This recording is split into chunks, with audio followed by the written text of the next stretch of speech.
Hello viewers, আজ আমি আপনাদেরকে আমরা পুজোতে মাটির বেলও ব্যবহার করতে পারি। শুধু যে সেই পিতলের বেল কি ব্যবহার করতে হবে তা নয়, মাটিতেও বেল তৈরি করা যেতে পারে। সেটাই আমি আপনাদেরকে তৈরি করে দেখাচ্ছি পটরেখিলের মাধ্যমে।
দেখুন, মাটির বেলটি তৈরি হলো।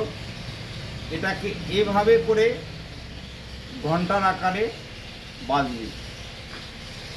দেখুন, এই ধরনের বেল যদি মাটিতেও তৈরি করা যায়, আপনাদের ভালো লেগে থাকে তাহলে অবশ্যই চ্যানেলটি সাবস্ক্রাইব করবেন, লাইক করবেন, শেয়ার করবেন, কমেন্ট করবেন।